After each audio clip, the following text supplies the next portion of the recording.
Should we start? No? Ladies first? No, say it, because I think it sounds really nice with your accent. What, Archwell Audio? Yeah. Archwell Audio. I mean... Really? Shall we? Yeah, let's do it.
Today is December 29, 2024. It is 2:35 a.m. This is my fourth video. Go on INVICTUS Sussex. I did 3 other videos focusing on Louis Mondron.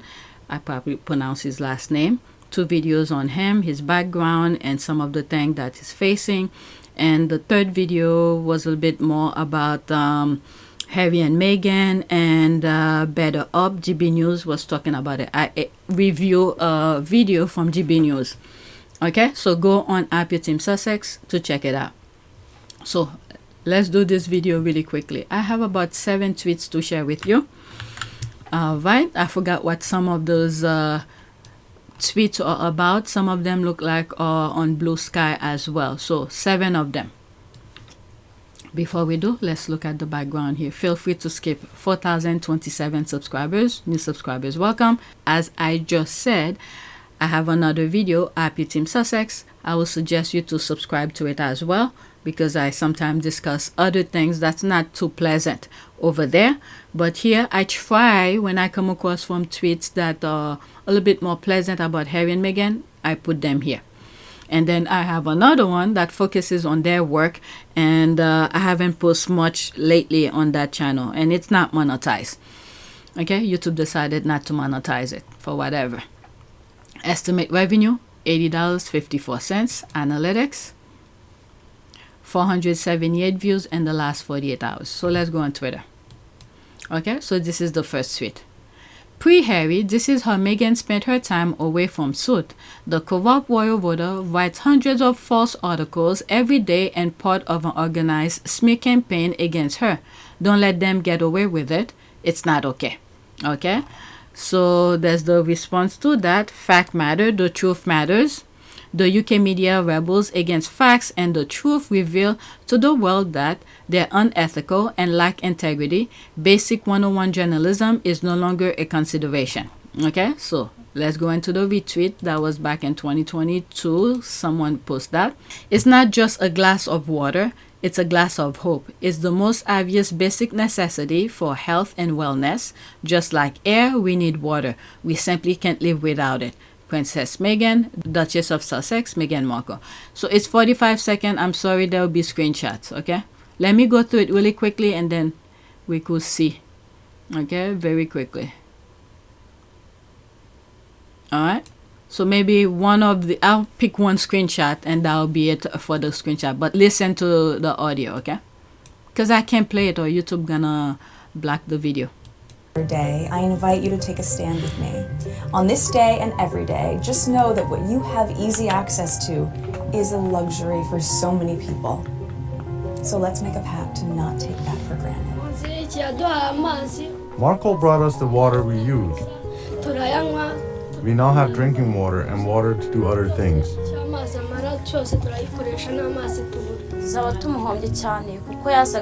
She used to come here and bring us clean water. She really cared about the people here.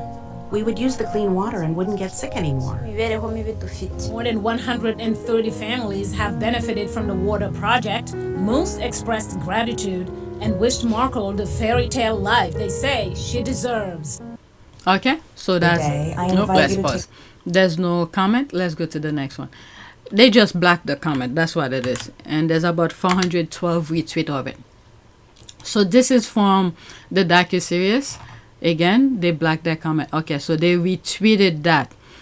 How are you surviving into 2025 like? All right, so the person retweeted that. There's heavy jumping into the water. I'm just gonna go over it really quickly. All right, because I can play it freely. All right, without getting flagged. Let's listen. Oh, there's no audio, so forget that. Okay, you could go on Netflix and check it out. Sometime when I put this, I didn't think about some of the things, so I go into the retweet. People are putting different things. Okay, so let's go to the next tweet. When I look at some of let's pause this. When I look at some YouTube videos that YouTube videos that have TikTok videos in them and different things, they just let it play freely without any problem. But YouTube always flag any videos that I share with you. Otherwise, if I don't put the screenshots, usually I care more about what they're saying. But, you know, since the video is there to go along with the visual aspect of it, I mean, I understand in terms of copyright and stuff, but I just don't understand why the others, seems to me, they could do it, but my channels, none of my channels can do it. They quickly flag the videos. Next tweet. Princess Diana was the reason people care about the royal family. She brought beauty to a family deprived of beauty. She brought fashion, style, class, elegance, warmth to that cold, indifferent, out of touch with humanity family. They betrayed her for the spotlight and for Camilla. Alright, so she is here. And she goes to the gym and everything like that. She was pretty much, she knows her position. She knew her position. Look at this one.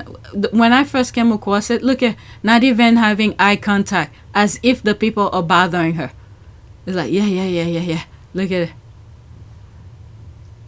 Didn't even take a moment to speak with the people, the time they spent to stand and wait for them. Well, they deserve it. Oh, that one. I think that was the part in Canada where the people were doing, the native were doing the thing. They just laughing. Or maybe it's different. I think this one is different. So she did it at a different place too?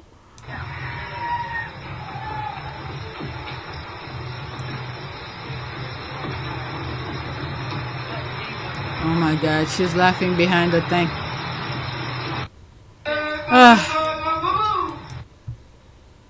Took off her shoes. I mean, why wear the thing if it's uncomfortable?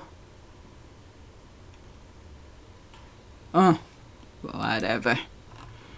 Okay, Charles wanted a wife that will never outshine him. That is true. That is true. There's 3 comments under it here. Charles wanted what he was told he couldn't have.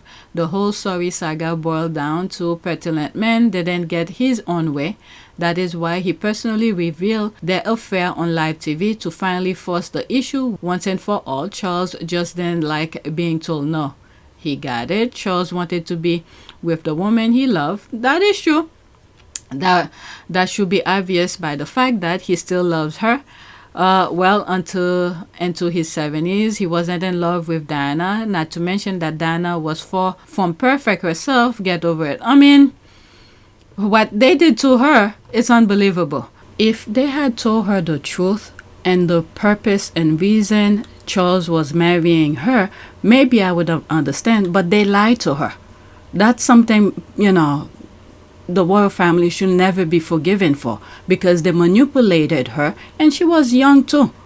They manipulated her, and I believe it was Camilla who picked her for Charles, thinking that this is someone Charles, not just Charles, her and Charles could manipulate. But little did they know there was a lion in her.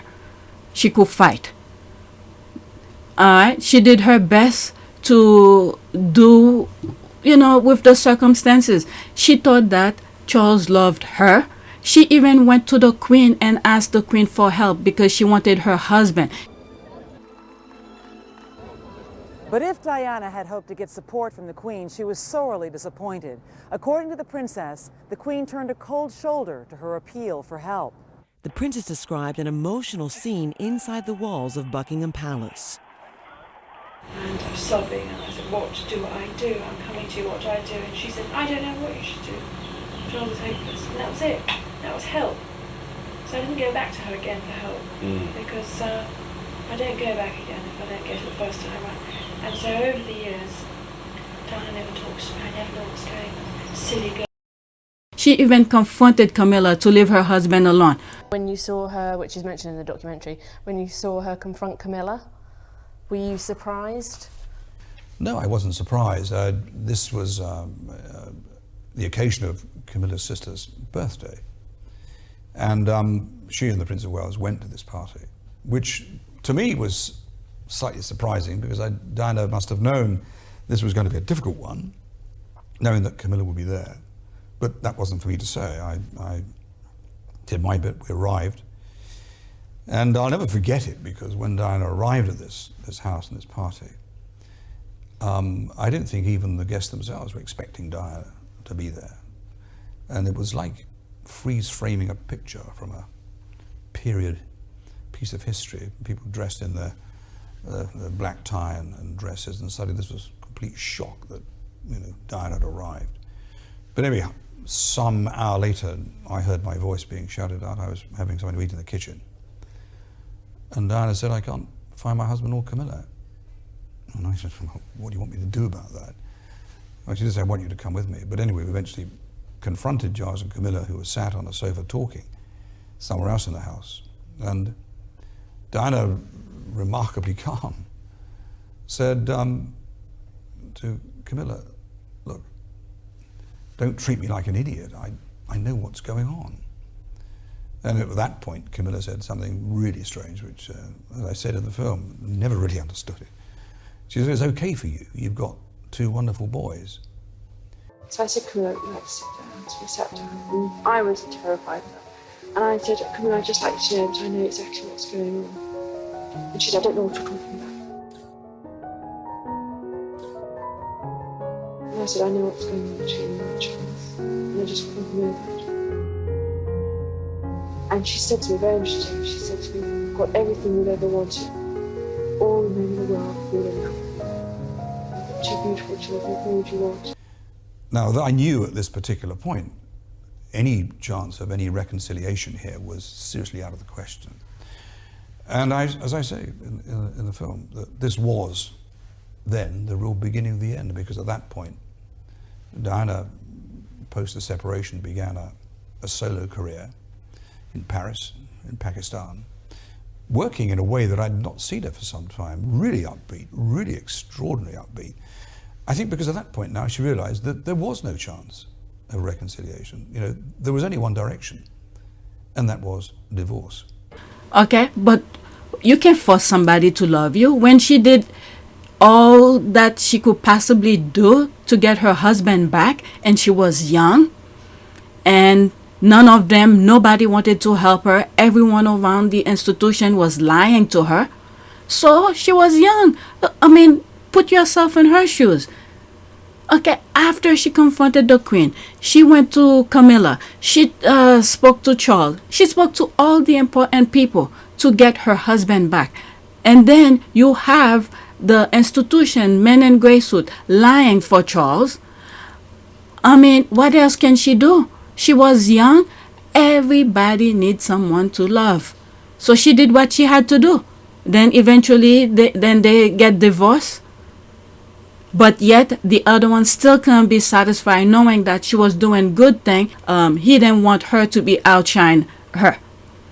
And then they wanted to get married. I mean, they're putting so much stupidity rules on themselves, and then they're destroying people's lives, trying to follow their own stupid rules. And look where she's at now. I mean, wasn't she supposed to live her own life too? Charles is running around doing everybody that he feels like he could do. Meanwhile, she can't do anything that she wants to. Oh my goodness, you people are ridiculous. She wasn't perfect, but yet they lied to her, put her in the situation that she was in.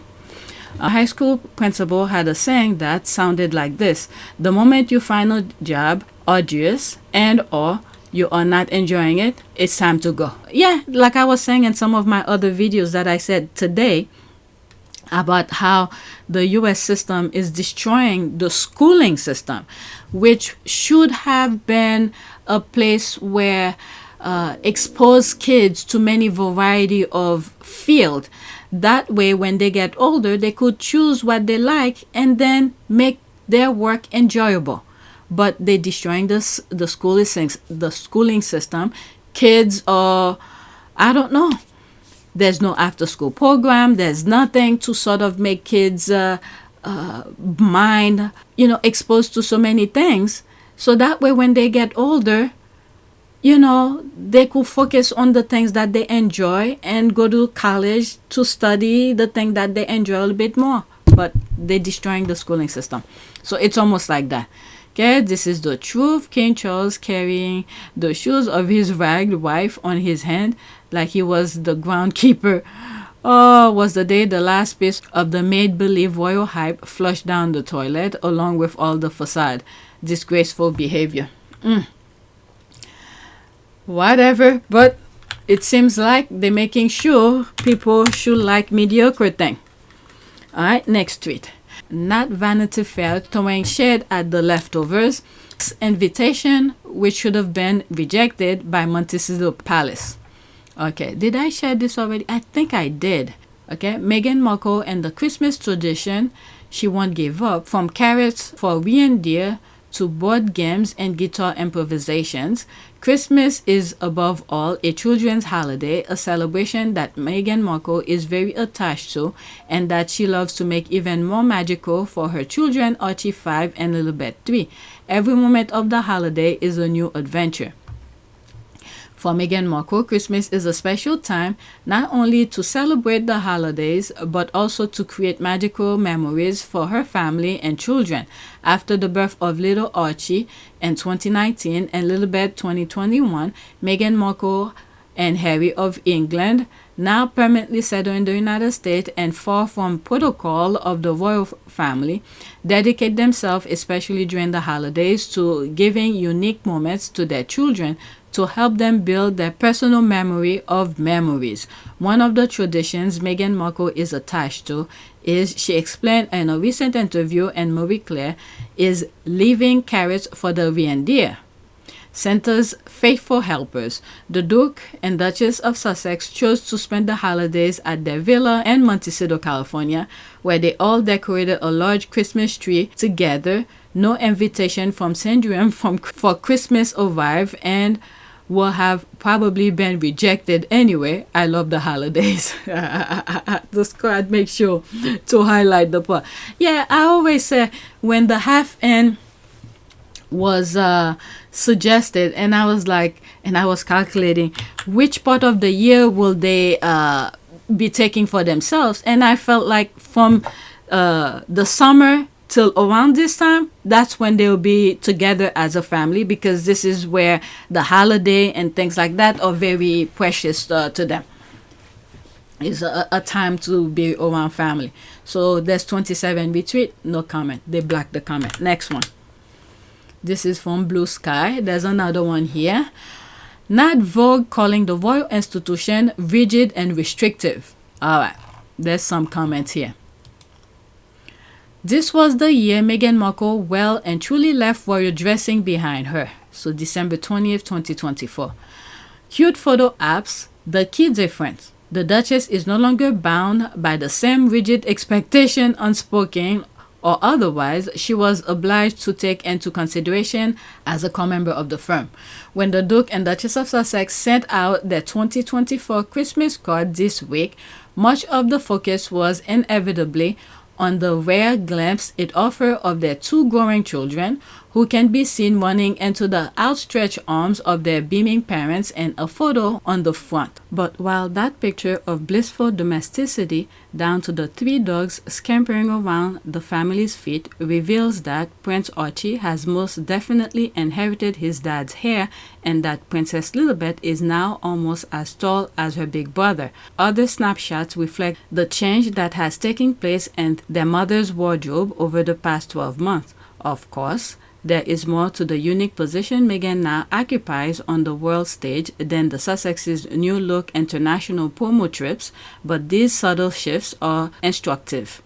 This year, the Duchess seems to have approached dressings for all of the various facets of her life with fresh confidence, showing a little skin and extra enjoyable, one assumes, when doing so, no longer risks inspiring, insinuating commentary about propriety from right-wing tabloids. Okay, so that's that.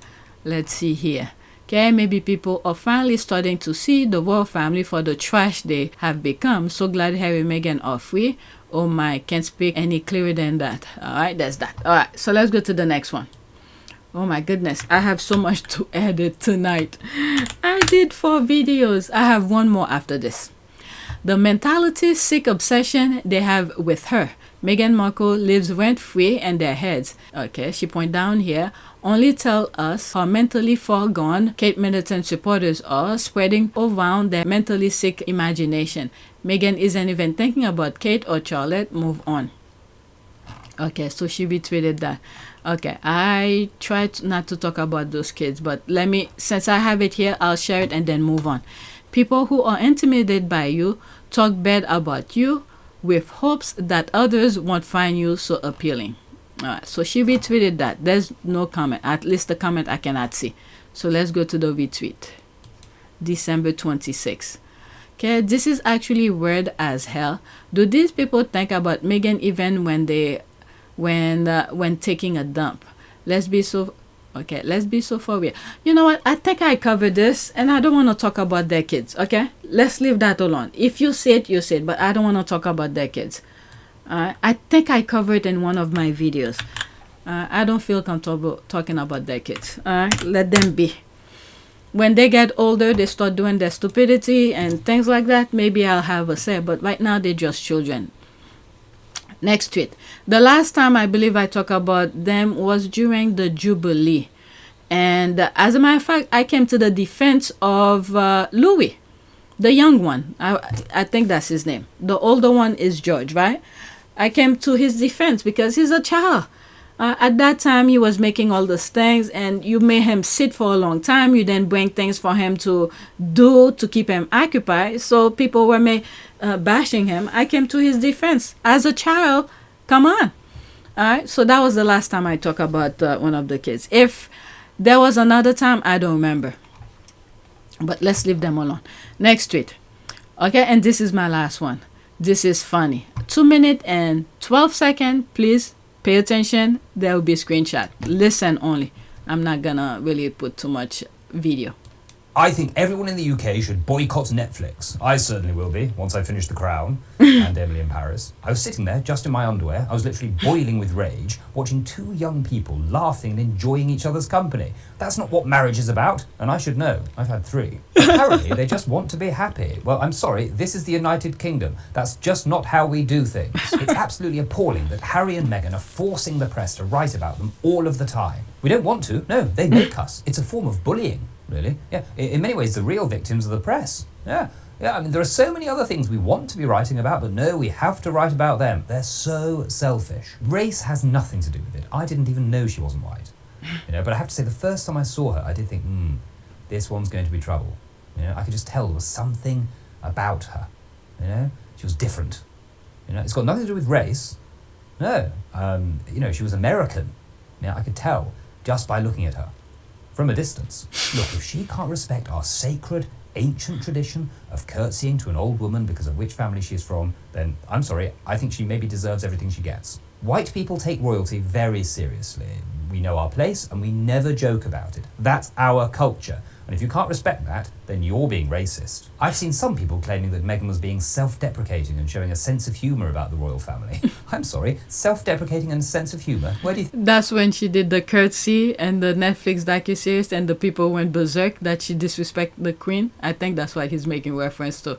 Think you are? Germany? We never make jokes about the royal family. Even the actual paedophiles. Meghan seems to think that the press were out to destroy her. It's ridiculous. I barely even think about her. She's just irrelevant. And that's something I've made clear in all 3 of the books I've written about her and in my daily Meg blog. I agree with that MP. We should strip them of their titles and strip them of their money and actually just strip them completely, you know, and then maybe cover them in oil and wash them sort of naked and writhing around. I'm sorry, I just need a minute. I knew Princess Diana. Over many years, I shouted literally dozens of words at Princess Diana, and I'll tell you something for a fact. Meghan is no Princess Diana.